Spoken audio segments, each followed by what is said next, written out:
La gente no entiende que no nací para vivir como ellos. Mi destino estaba escrito en sangre y sufrimiento.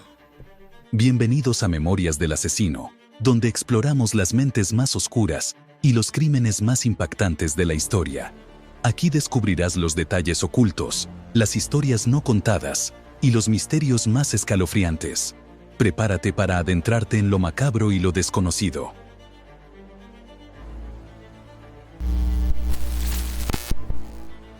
En los oscuros callejones de Buenos Aires, a principios del siglo XX, un joven con rostro de inocencia dejó un rastro de terror que conmocionó al país. Pero, ¿quién era el petizo orejudo y qué lo llevó a cometer crímenes tan atroces desde tan temprana edad? Hoy exploraremos los oscuros orígenes y la mente perturbadora de Cayetano Santos Godino, analizando cómo un niño se convirtió en uno de los criminales más infames de la historia de Argentina.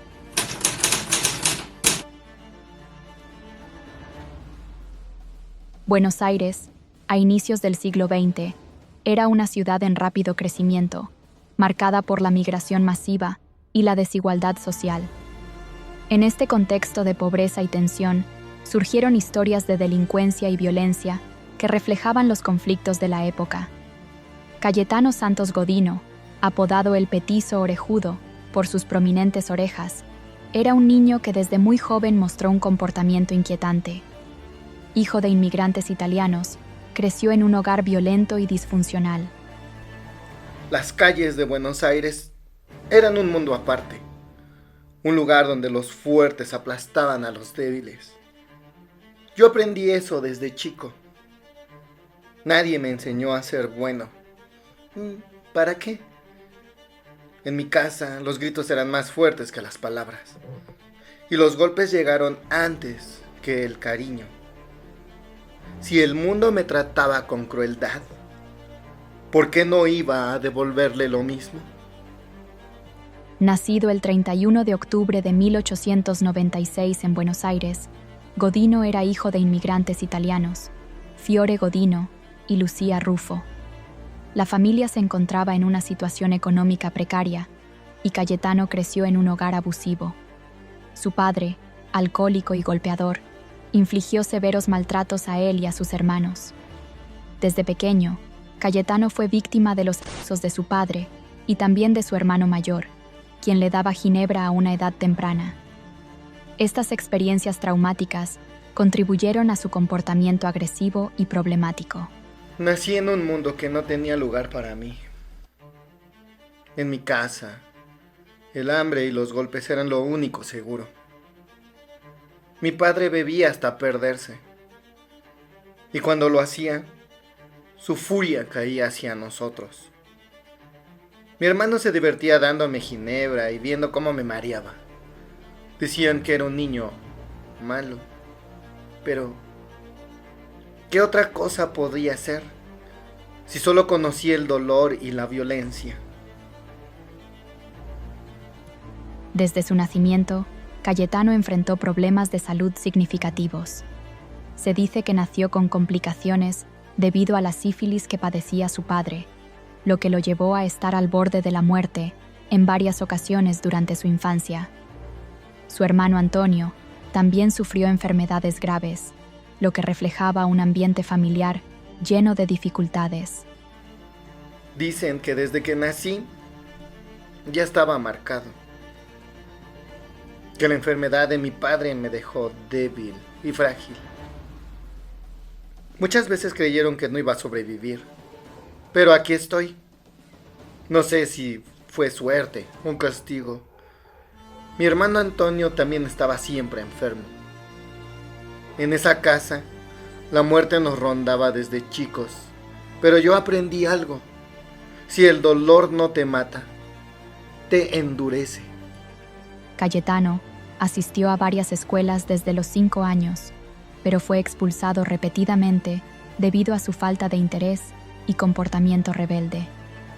En lugar de recibir una educación adecuada, pasó mucho tiempo vagando por las calles y los conventillos de Almagro y Parque Patricios, donde comenzó a desarrollar su inclinación hacia la violencia. A los 8 años, ya había comenzado a agredir a otros niños. Un incidente notable involucró intentar golpear a un niño pequeño con una piedra. La escuela nunca fue para mí. No lo fue. Me decían que debía aprender. ¿Pero para qué? Nada de lo que enseñaban servía en las calles. Me echaban de un lado y yo siempre me iba a donde siempre pertenecí. Los conventillos, las esquinas, los pasillos oscuros. Ahí aprendí que la fuerza vale más que las palabras. A los 8 años ya sabía lo que otros niños no hacían. Sabía que ellos lloraban fácil. Y me gustaba verlo. La infancia de Godino estuvo marcada por actos violentos que presagiaron su futuro como criminal. A los 12 años, sus padres decidieron entregarlo a la policía debido a sus constantes problemas. Fue enviado a la colonia de menores Marcos Paz, donde permaneció durante 3 años. Sin embargo, este tiempo en el reformatorio no lo rehabilitó. Más bien, se convirtió en una escuela del delito, donde aprendió técnicas que más tarde utilizaría en sus crímenes. Mis padres ya no me querían en casa. Decían que yo era un problema, que no sabían qué hacer conmigo. Y me entregaron a la policía como si fuera basura. En la colonia de menores no aprendí a ser mejor. No. Ahí solo descubrí nuevas formas de hacer daño. No era un castigo, no. No, para nada. Era una escuela. Mi escuela. Y yo estaba dispuesto a aprender todo lo que pudiera. Después de ser liberado en 1911, Cayetano regresó a las calles, donde rápidamente reanudó su vida delictiva. A pesar de un intento por parte de sus padres para redimirlo mediante un trabajo en una fábrica, solo pudo mantener el empleo durante 3 meses antes de volver a la vagancia. Esta falta de estructura y apoyo familiar continuó alimentando su comportamiento violento. Dicen que nací para ser un monstruo. Pero nadie se pregunta, ¿quién me hizo así? No conocí el amor, solo golpes y gritos. Aprendí que el dolor es la única compañía que nunca te abandona. Si el mundo fue cruel conmigo, ¿por qué no habría de devolverle la misma crueldad?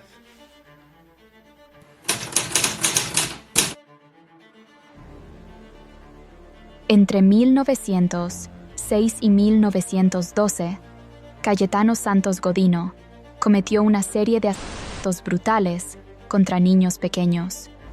Su modus operandi incluía atraer a las víctimas con excusas simples, como jugar, para luego golpearlas, estrangularlas o prenderles fuego. Los niños confiaban en mí. Era fácil. Una sonrisa, una palabra amable. Y me seguían sin dudar. No sabían que, en cuanto estuvieran a solas conmigo, ya no habría juego, no habría risas. Solo silencio. Me gustaba ver el miedo en sus ojos. Sentir cómo la vida se les escapaba. En esos momentos, por fin, tenía el control de algo. En un parque silencioso, un niño confiado seguía a Cayetano, sin saber que sería llevado a su fatídico destino. La calma de la tarde se rompió con los gritos sofocados de una víctima que nunca regresaría a casa. La comunidad de Buenos Aires estaba aterrada por los crímenes. Nadie podía creer que un niño, con una apariencia tan inocente, fuera el autor de actos tan macabros. Cayetano elegía principalmente a niños pequeños, generalmente de entre 18 meses y 5 años. Sus víctimas eran vulnerables y frecuentemente se encontraban solas o desatendidas, lo que facilitaba su ataque. Utilizaba tácticas de engaño para atraer a sus víctimas. Por ejemplo, convencía a los niños de acompañarlo a comprar caramelos o simplemente los manipulaba para que los siguieran a lugares apartados. Su apariencia inocente le permitía ganarse la confianza de los menores. Los más pequeños eran los más fáciles. Me miraban sin miedo, sin sospechas. Solo veían a otro niño. Les decía que íbamos por caramelos, que jugaríamos un rato. Y me seguían sin dudar.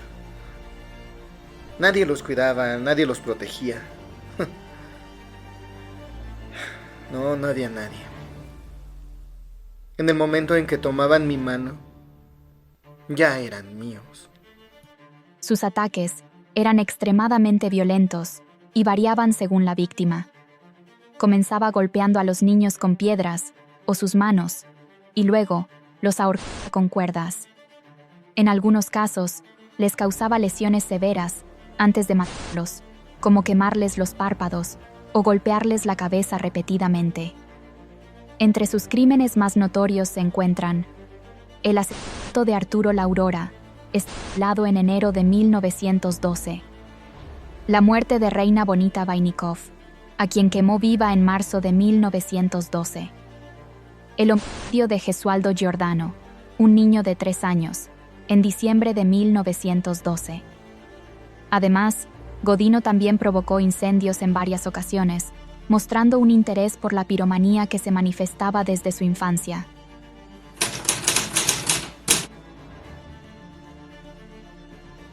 El 3 de diciembre de 1912, el padre de Gesualdo, Pascual Giordano, reportó la desaparición de su hijo.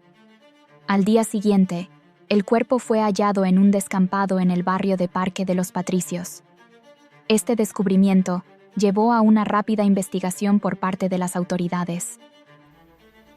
El niño desapareció y al día siguiente todos lo buscaban. Gritos, corridas, preocupaciones. Pero ya era tarde. Yo sabía dónde estaba. Sabía lo que había hecho. Lo dejaron solo. Con un caramba, siempre los dejaban solos. Como a tantos otros. Y cuando lo encontraron, ya no importaba. Para él, todo había terminado mucho antes. 3 testigos menores de edad afirmaron haber visto a Godino en compañía del niño poco antes de su desaparición. Esto generó sospechas sobre su involucramiento en el crimen. Creían que nadie me veía, que podía moverme entre las sombras sin dejar rastro. Pero todos me vieron. Todos esos niños en ese lado me vieron. Dijeron mi nombre. Contaron lo que vieron. No importara cuando lo negara. Cuánto también. Las miradas ya estaban sobre mí. Sabía que el juego se estaba acabando. Al ser detenido, se encontró que Godino llevaba una cuerda similar al utilizado para estrangular a Gesualdo, que además tenía un extremo quemado. También se hallaron manchas rojizas en su ropa, que más tarde fueron confirmadas como sangre a través de análisis químicos. Pensaba, si llegué a creer que no dejaría rastro, que todo desaparecería con el tiempo. Pero la cuerda seguía en mi bolsillo, con su marca quemada, con su historia grabada en cada fibra. Y la sangre siempre habla. Aunque uno guarde silencio, siempre habla. Me miraron, revisaron mi ropa, hicieron preguntas. Yo sabía que ya no había escapatoria. Inicialmente, Godino intentó minimizar su participación, afirmando que solo había comprado caramelos para el niño y que lo había dejado en la puerta del almacén. Sin embargo, tras ser llevado a la morgue para presenciar la autopsia del niño, confesó su crimen y admitió ser responsable de la muerte de otros niños. Tras su arresto, Godino fue considerado responsable de varios homicidios y otros delitos graves. A pesar de sus confesiones y la evidencia en su contra, fue declarado penalmente irresponsable debido a su juventud. Tenía solo 16 años y enviado a un hospicio para delincuentes menores. Posteriormente, debido a su comportamiento violento y agresivo dentro del sistema penitenciario, fue trasladado a la Penitenciaría Nacional y finalmente al penal de Ushuaia. Ellos me dijeron asesino. Me dijeron monstruo. Pero demasiado joven para pagar por ello. Dijeron. Me encerraron. Primero en un hospicio. Como si pudieran arreglarme. No lo hicieron. No podían. La violencia nunca me abandonó. Y ellos lo supieron pronto. Me llevaron más lejos aún. Más profundo en las sombras. Hasta el fin del mundo. Pero el encierro no cambió a un hombre como yo. No. Eso solo lo hace más peligroso. Cuando fue condenado a cadena perpetua y enviado al penal de Ushuaia, conocido como el fin del mundo, pasó el resto de su vida recluido, donde también mostró comportamientos violentos. Me encerraron en el fin del mundo, donde nadie escucha los gritos, donde nadie presta atención a nada. Decían que ahí pagaría por lo que hice. Ok. Pero la verdad es que solo me enterraron en vida. No importaba cuántos muros pusieran a mi alrededor. La violencia seguía dentro de mí. Y en este lugar, rodeado de otros como yo, aprendí que el verdadero infierno no está afuera. No importa cuántas paredes pongan alrededor mío, cuántos muros estén entre ellos y yo.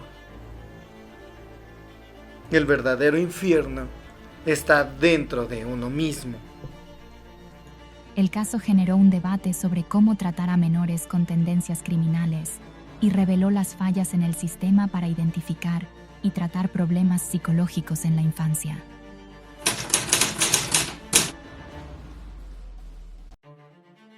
Cayetano mostraba claros signos de trastorno de personalidad antisocial y sadismo. Su incapacidad para sentir empatía y su placer al infligir dolor lo diferenciaban incluso de otros criminales. Nunca entendí. No. ¿Por qué los demás sienten lástima? ¿Por qué lloran por el dolor ajeno? Para mí, el sufrimiento siempre fue un juego. Y yo disfrutaba cada momento. No era enojo, no era vergüenza tampoco, era como un placer. Veía el miedo en sus ojos, escuchaba sus súplicas. Y en esos instantes me sentía vivo. ¿Eso me hacía diferente? No lo sé.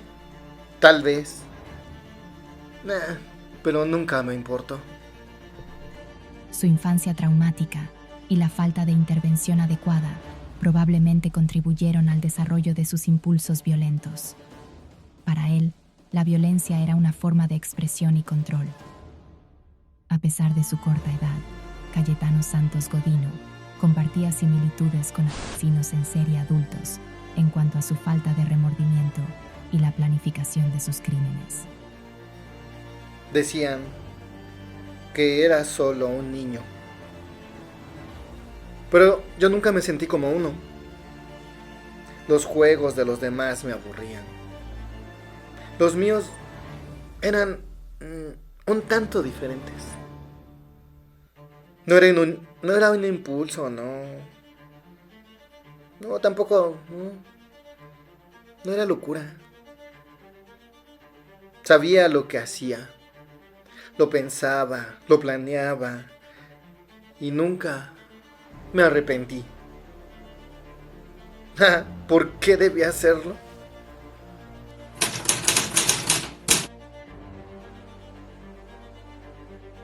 El caso de Cayetano Santos Godino nos recuerda que el mal no tiene edad ni apariencia. Su historia es un llamado a prestar atención a las señales de advertencia en la infancia y a mejorar los sistemas de apoyo para niños en riesgo. Historias como esta nos obligan a reflexionar sobre la naturaleza humana y los límites del mal. Si este caso te impactó tanto como a nosotros, te invitamos a dejar tus pensamientos en los comentarios. No olvides suscribirte para seguir explorando los rincones más oscuros de la historia criminal. Nos vemos en el próximo caso.